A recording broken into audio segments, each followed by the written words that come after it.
Señores participantes, hoy día el tema de nuestra clase y que va orientado justamente a la tarea número 3 que ustedes tienen que rendir, se refiere todo con respecto a los costos.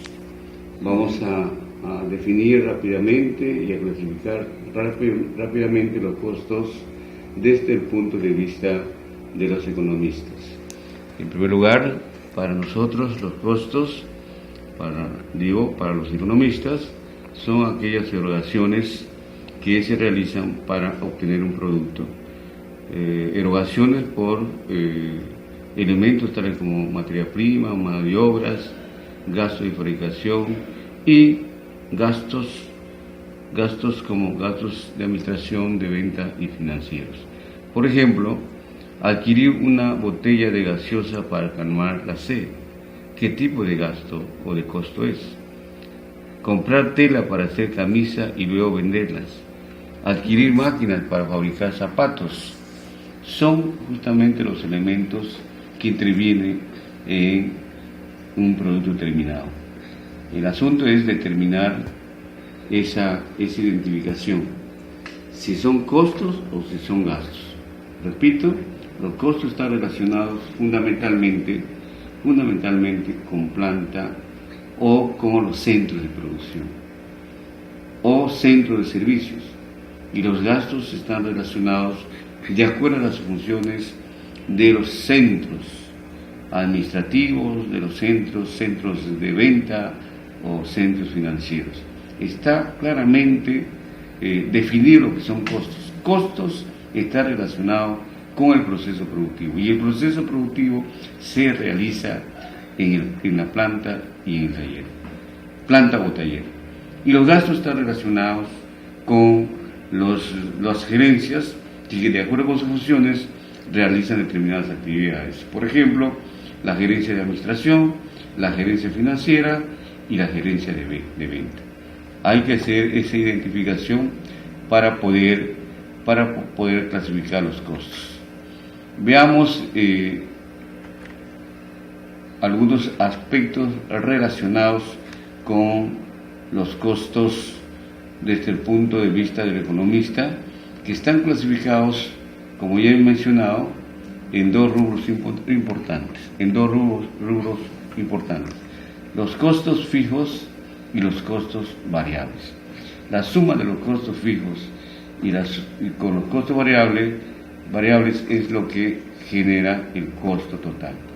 Pero tenemos que identificar las partidas que constituyen justamente costos fijos y costos variables desde el punto de vista del economista y del contador, o desde el punto de vista de la contabilidad. Ahí tenemos el comportamiento de los costos fijos, ya hemos mencionado, resulta de los elementos fijos de la empresa, como máquinas, equipos y muebles.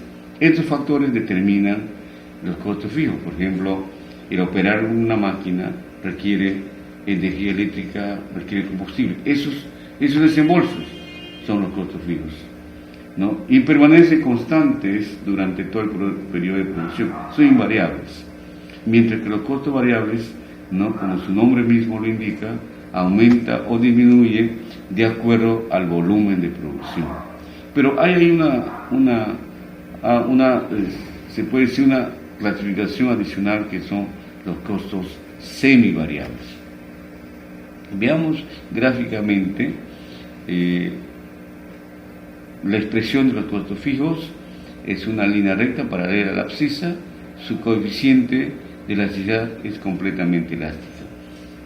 Miren ustedes, el volumen de producción puede ser mínimo o máximo, siempre se va a tener que desembolsar el mismo monto.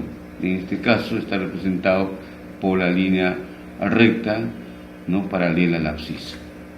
Con respecto a los costos semivariables, miren ustedes, nace justamente del punto donde termina el costo fijo.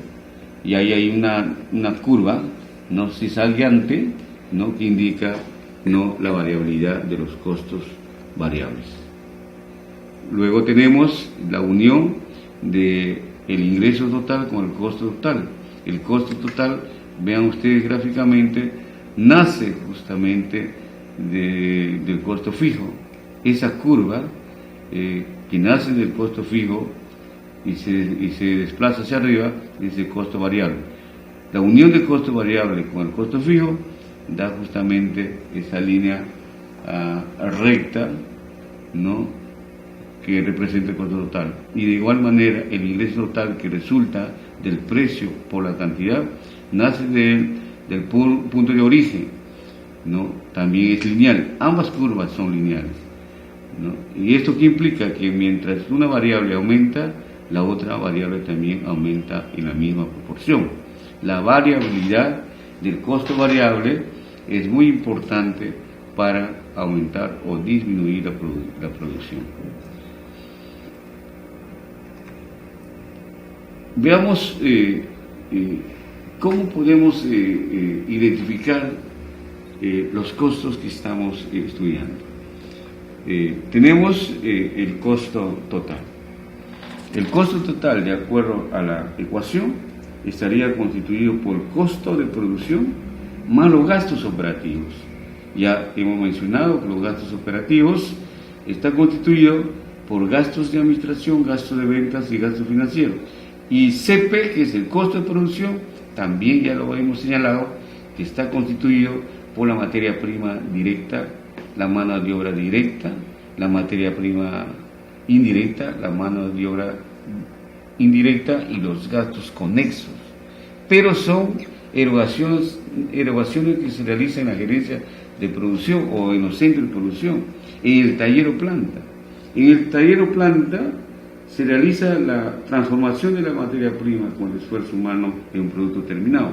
Esas erogaciones que se realizan en la planta o en el taller o en el centro de producción por mano de obra, aquello que está transformando directamente con su esfuerzo el producto, que son los jornales, que es la fuerza que transforma la materia prima, los insumos en un producto terminado.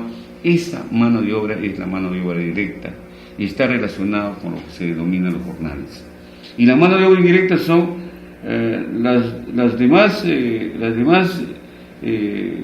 fuerzas que intervienen, ¿no?, en la producción, pero indirectamente. Por ejemplo, los sueldos de los profesionales, los sueldos de los tomadores de tiempo, los sueldos de los vigilantes. Todas las evaluaciones que se realizan en la planta es costo.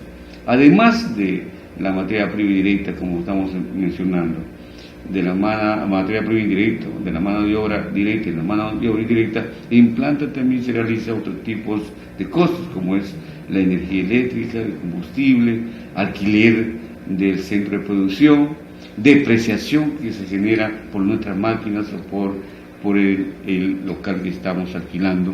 Esto está relacionado con el centro de producción, por lo tanto es costos. No hay que olvidar entonces que los costos están relacionados con el proceso de producción. Ahí en este cuadro vamos a ver las funciones, que de acuerdo a las funciones es que vamos a clasificar a los costos y a los gastos.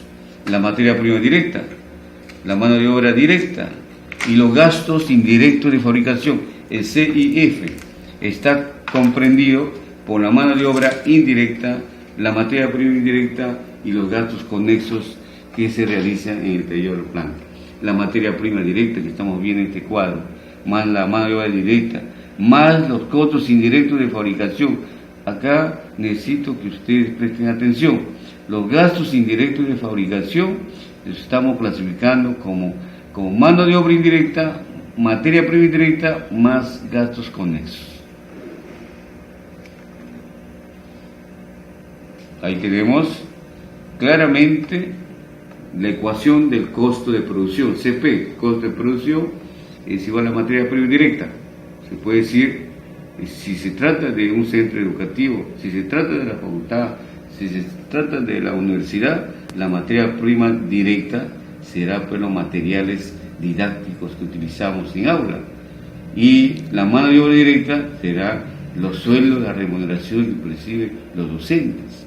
Y los gastos de fabricación, gastos indirectos de fabricación, que está constituido por 3 partidas, que es la mano de obra indirecta, como su nombre mismo lo indica, indirectamente están participando en el proceso de enseñanza-aprendizaje, por decir, en nuestra facultad o en nuestra universidad, estaría constituido por los vigilantes o por los coordinadores que van a supervisar la asistencia de los profesores.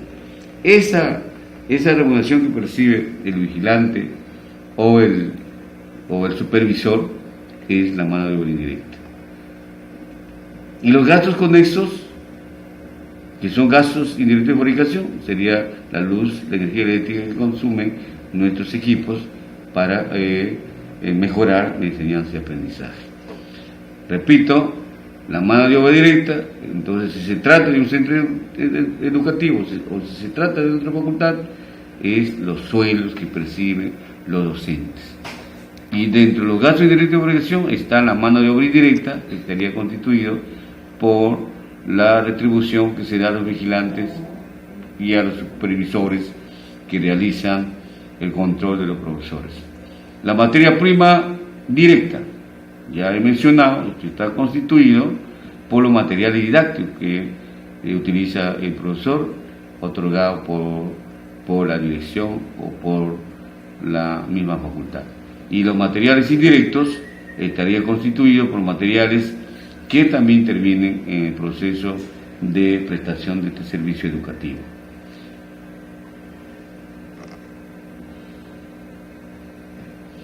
Ahí tenemos el siguiente cuadro: insumos variables, mano de obra directa y los costos indirectos de prestación de servicios. No olvidar que los costos indirectos de prestación de servicios es igual a la materia prima directa, mano de obra indirecta, y los gastos indirectos de fabricación. Acá energía eléctrica, depreciación, alquiler, en este caso de las aulas, si no fuera propiedad de la institución. Veamos un punto adicional que forma parte también de la estructura de costos, ¿no? La depreciación. ¿Qué significa la depreciación? La depreciación es una reserva que generalmente tiene que establecer la institución para posible deterioro de máquinas y equipos por el uso y por el tiempo. Máquinas, equipos e inmuebles, ¿no? Por el uso y por el tiempo se deteriora y por lo tanto tenemos que depreciar. Por ejemplo, las máquinas computadoras de acuerdo a la ley tienen un periodo de vida útil de 3 años. Entonces tenemos que hacer una depreciación de las máquinas y equipos para la reposición. Y la fórmula para determinar la depreciación es igual a B menos BR sobre N.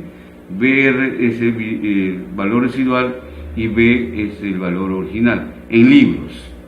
Si tenemos 4 años y supongamos de acuerdo a la ley que la depreciación es el 10%, tendríamos que la depreciación del 10% sería de 1000 sería 100. Por lo tanto, el valor residual sería 900. En este caso se está considerando que la depreciación es el 30%.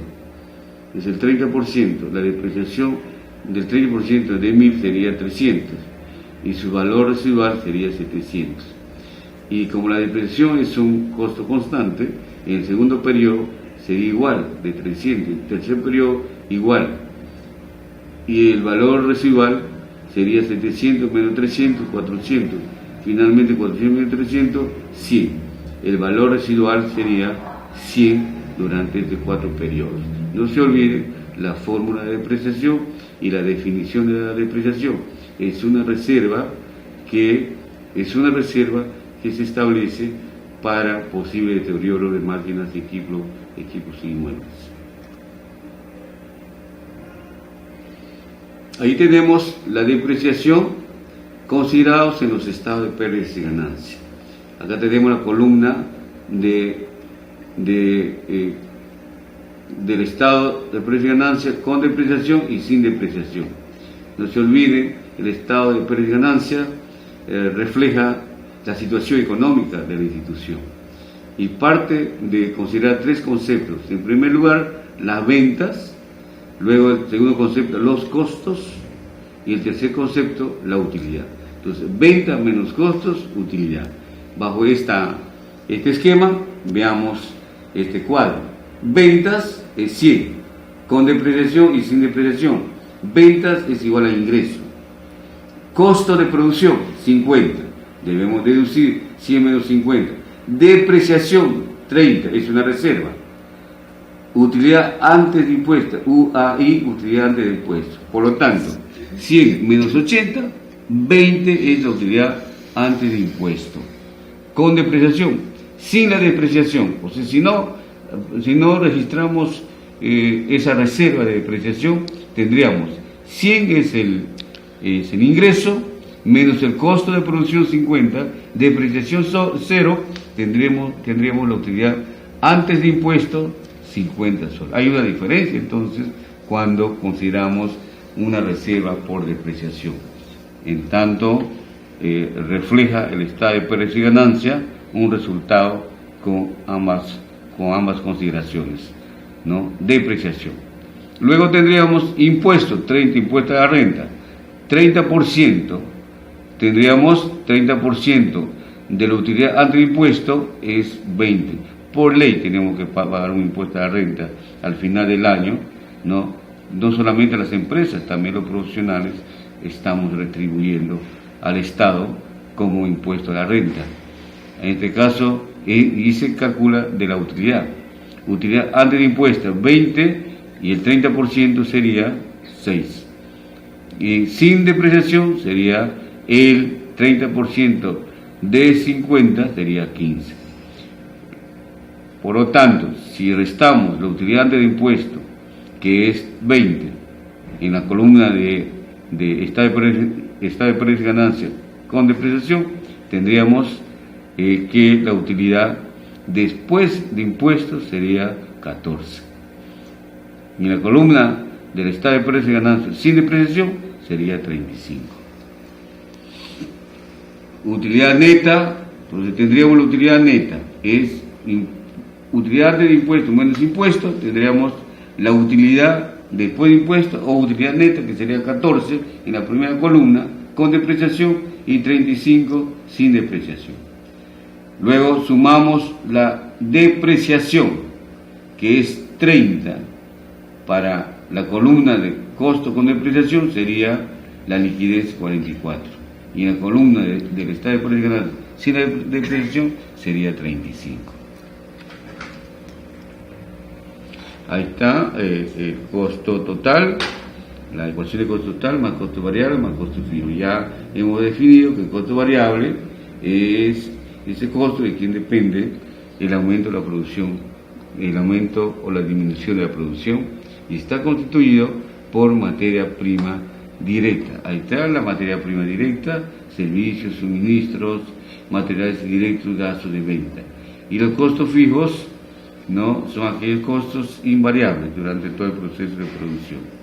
Componentes, ¿no?, componentes, depreciación, seguros, etcétera, etcétera, etcétera. Acá tenemos un ejercicio para encontrar el punto de equilibrio. Tendríamos que aplicar la ecuación del costo con el ingreso, y de acuerdo con el esquema que ya vimos, que la representación simbólica, gráfica del costo total con el ingreso total, hay un punto en donde se interceptan ambas gráficas, ambas líneas, ambas representaciones, ¿no? Numéricamente, con estos datos se calcula justamente ese punto de equilibrio. Luego tenemos los métodos para segmentar los costos semivariables. En este caso voy a tratar y vamos a considerar para la tercera tarea este método, no los tres métodos, sino el método del punto alto o punto bajo. El método 2, que es método del punto alto y el punto bajo. A través de un ejercicio pequeño les voy a explicar y vuelvo a repetir, es el tema que va a ser considerado también para esta tercera tarea. Presten atención, este método se refiere, este método del punto alto y punto bajo para los costos semivariables, se refiere en que debemos tomar, acá está explicado las bases, tenemos que tomar como inicio dos informaciones: la información del costo total, ¿no?, del costo total en diferentes niveles, y las horas máquinas, que son bases para distribuir los gastos de fabricación. Los gastos de fabricación indirectos, son pues los llamados gastos semivariables, los gastos de fabricación indirectos, es decir, los gastos conexos, energía eléctrica, lubricantes, combustibles, que se erogan en el taller o planta. Esos son los gastos semivariables. Y para distribuirlo es un poco complicado, es mucho trabajo, no resulta el cálculo exactamente como la mano de obra directa, como la materia prima directa. En cuanto a los gastos de fabricación directos, calculamos aproximadamente. Para ello seguimos una metodología. Utilizamos muchas bases, por ejemplo, horas máquinas, horas hombres, caballo de fuerza de las máquinas, kilovatios hora. Para este caso, para este ejercicio, estamos utilizando la base horas máquinas. ¿Y cuál es el procedimiento para determinar, de acuerdo con este método, el costo variable? Acá el asunto es calcular el monto que corresponde al costo variable y el monto que corresponde al costo fijo. Yo tengo acá la relación en diferentes niveles del costo total: 120.000, 130.000, 140.000, 150.000, 160.000. Estos son los niveles de costos de acuerdo con niveles de actividad. La base, repito, horas máquinas. Por ejemplo, en cuanto a los niveles de costo total, tenemos 120, a 120 de costo total le corresponde, ¿no?, 10.000 soles de horas máquinas, 10.000 soles, ¿no?, de 10.000 soles que corresponde a los costos semivariables, distribuido por horas máquinas. Y 130.000, 15.000, 140.000, 20.000, 150.000, 25.000 y 160.000, 30.000. Entonces, primer paso, lo que tengo que hacer para determinar, vuelvo a repetir, el costo variable y el costo fijo, es considerar en el nivel de costo total un máximo, un tope, que es 160, y un mínimo, que es 120. Y por diferencia obtengo 40.000, que es el costo total, ¿no?, restando al máximo, que es 160.000, 120.000. Entonces el método nos enseña de que el primer paso tenemos que ubicarnos cuál es el tope, cuál es el máximo del costo total y cuál es el mínimo. De igual manera, para la otra información, que son los niveles de actividad. En los niveles de actividad tenemos el máximo 30.000 y el mínimo 10.000. Una vez identificado el máximo y el mínimo del costo total, el máximo y el mínimo del nivel de actividad, obtenemos el coeficiente de distribución. Acá lo estamos llamando la tasa variable.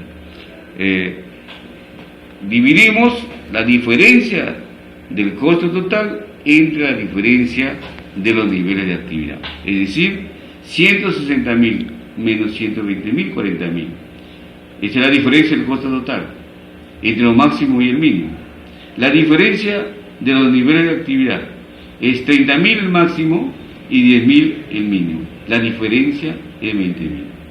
Segundo paso, ¿no?, obtenemos el coeficiente dividiendo la diferencia del costo total y la diferencia de los niveles de actividad. 40.000 entre 20.000 y tenemos un indicador que es 20. El coeficiente de distribución es 2, la tasa variable por horas máquinas. ¿Qué significa esto? Por cada hora que trabaja la máquina, tenemos que agregar 2 soles como costo variable. Repito, este coeficiente significa que por cada hora que trabaja la máquina y equipo, tenemos que agregar como costo variable 2 soles. Y para ello, para obtener el costo variable total, tenemos que multiplicar entonces, tenemos que multiplicar 2 por 30.000. 2 por 30.000. Repito, es 2 soles por cada hora que trabajan las máquinas y equipos en el taller o planta. Entonces, por el taller o planta. En el taller o planta tenemos 30.000, que es el máximo. ¿Cuánto le corresponde el costo variable entonces? Si debemos que agregar 2 soles por cada sol que se trabaja en el taller o planta, por la base hora máquina, sería 30.000 por 2, sería 60.000. Teniendo ya el valor del costo total de la actividad que corresponde a 30.000, que es 160.000, aplicamos la fórmula de la ecuación de costo total, que sería costo total es igual a costo fijo más costo variable. Tengo el costo total que es 160.000 menos 60.000 que acabamos de calcular, que es el costo variable o semivariable. Tengo por lo tanto que el costo fijo es 100.000. Repito, el método alto o bajo, punto bajo, sigue el siguiente procedimiento. Primero, ustedes van a tener una columna de costos, diferentes niveles de costos totales y diferentes niveles de actividades. Segundo, ustedes tienen que ubicar el tope en la columna de costo total y el mínimo, el máximo y el mínimo. Y sacan esa diferencia como tercer punto, como tercer paso. 160 menos 120, tenemos 40.000. El tramo es entonces 160 a 120. En ese tramo es lo que vamos a determinar el costo variable. De igual manera hacen con la columna de niveles de actividad. Determinan el tope, el máximo 30.000 y el mínimo 10.000. Entonces tendrían una diferencia de 30.000 menos 10.000, 20.000. Luego determinan el coeficiente de distribución o tasa variable, dividiendo la diferencia de los costos totales con las diferencias de los niveles de actividad. En este caso tendríamos 40.000 menos 20.000. El coeficiente de distribución es 2, que es 2 soles por horas máquinas. Como se está trabajando 30.000 horas máquinas, tendríamos 30.000 por 2. Esto es el costo variable, 60.000. Aplican la fórmula y determinan que el costo fijo es igual a 100.000. Luego tienen ustedes ahí un esquema de la clasificación de los costos y gastos, de lo que ya hemos hablado. Hemos mencionado que tenemos costos de producción y gastos operativos. Y los costos de producción tenemos materia prima directa, mano de obra directa, gastos de fabricación directos. No olviden que los gastos de fabricación directos están constituidos por la materia prima directa y la mano de obra directa. Y los gastos de fabricación, en este caso está en la última columna, los gastos de fabricación directa son los gastos conexos que se dan en el taller o planta, que puede ser depreciación, luz, energía eléctrica, energía a vapor, combustible, lubricante que utilizan las máquinas pero en el taller o planta. Materia prima directa, mano de obra directa, gasto de fabricación directo, gasto de fabricación indirecto son los costos en el taller o planta que se aplican para obtener un producto terminado. Y ahí está constituido por mano de obra directa, mano de obra indirecta, materia prima indirecta, costos con eso. Luego tenemos los gastos operativos. Estamos utilizando 3 partidas: gastos administrativos, gastos de ventas y gastos financieros. Muy bien, acá tienen ustedes una lista de partidas y hay que clasificar cada partida o identificar cada partida a qué tipo de costos o gastos corresponde. Por ejemplo, energía eléctrica para los salones. En este caso, se trata de un centro de servicio. educativos. El salón es como decir, es el taller. Entonces, si se refiere a la energía eléctrica que estamos utilizando en las aulas, en este caso en el taller, será un costo de producción. Será un costo de producción, pero como gasto de fabricación indirecto, consumo de energía, gasto de fabricación indirecto. Si se refiere al gasto de publicidad o gasto de publicidad, ¿qué unidad de producción o de servicio presta lo que significa publicidad? La función de una gerencia que produce publicidad es naturalmente la gerencia financiera, por lo tanto es un costo, es un gasto financiero. Salario de profesores, por ejemplo, los salarios de profesores como decimos, están en aula, son profesores en el taller, por lo tanto es mano de obra directa. Sueldo de gerente financiero se refiere a la función de la gerencia financiera, por lo tanto es un gasto financiero. Y así sucesivamente ustedes verán las partidas que estamos identificando rubro por rubro, como gasto de producción como costo de producción o como gastos operativos. Muy bien, señores alumnos, la tercera tarea se refiere justamente a este aspecto que acabamos de tratar. En primer lugar, sobre el método,